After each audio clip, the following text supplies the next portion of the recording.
ஆளும் கட்சி பாராளுமன்ற உறுப்பினர் சுதர்ஷன தெனிப்பிட்டிய நியூசிலாந்து தொடர்பில் அவ்வாறான கருத்துக்களை வெளியிட்ட போதிலும் நியூசிலாந்து பிரதமர் பெட்ரோல் மீது அரசாங்கம் விதித்திருந்த வரிகளை இன்று குறைத்துள்ளார். போக்குவரத்து கட்டணங்கள் மீதான வரியும் புதன்கிழமை குறைக்கப்படும் என அவர் அறிவித்துள்ளார். நியூசிலாந்து அரசாங்கத்தின் இந்த அறிவிப்பை அடுத்து வரி குறைப்புக்கு அமைவாக எண்ணெய் விலைகளை குறைப்பதற்கு விநியோக நிறுவனங்கள் நடவடிக்கை எடுத்தன. இதனிடையே எரிசக்தி அமைச்சர் காமினி லொகுகே பிளியந்தலையிலிருந்து வருகை தந்திருந்த போது எண்ணெய் வரிசைகளை காணவில்லை என கூறினாலும் பிளியந்தலையில் இன்று பிற்பகல் இவ்வாறான நிலைமை காணப்பட்டது. பிளியந்தலையில் மாத்திரமல்லாது நாட்டின் அநேகமான இடங்களில் டீசலை கொள்வனவு செய்வதற்காக மக்கள் நீண்ட வரிசையில் காத்திருந்தனர். சில இடங்களில் டீசலுக்காக இரவு முழுவதும் மக்கள் காத்திருந்தனர்.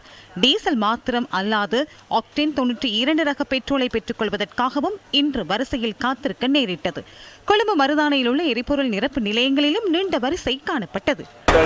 இன்று முதல் வரிசையில் இல்லை என அமைச்சர்கள் எப்போதும் கூறுகின்றனர். 2 லிட்டரை கொள்வனவு செய்வதற்கு 550 ரூபாய் தேவை.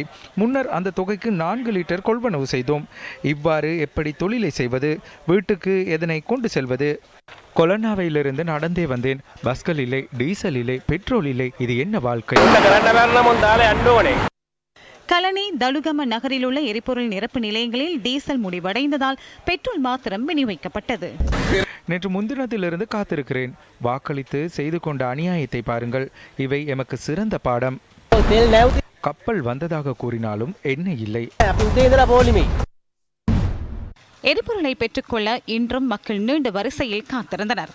யாழ் கோப்பாய் எரிபொருள் நிரப்பு நிலையத்தில் டீசலை பெற்றுக்கொள்ள மக்கள் நீண்ட வரிசையில் காத்திருந்தனர். 150 ரூபாய்க்கு பெட்ரோல் அடித்து சாரதி வேலை செய்தனால இப்போ 700 ரூபாய்க்கு அடித்து நேற்று முன்னைக்கும் 700 ரூபாய்க்கு அடித்து ஓட வேண்டி கிடாக்கு. எங்களுக்கு சரியான கஷ்டமாக கிடாக்குது. ராஜீவ் கொண்டு போனால் சாமானியெல்லாம் டபுள் விலை. யார்கிட்ட போய் இதை சொல்கிறேன்னு எங்களுக்கு தெரியாமல் இருக்குது.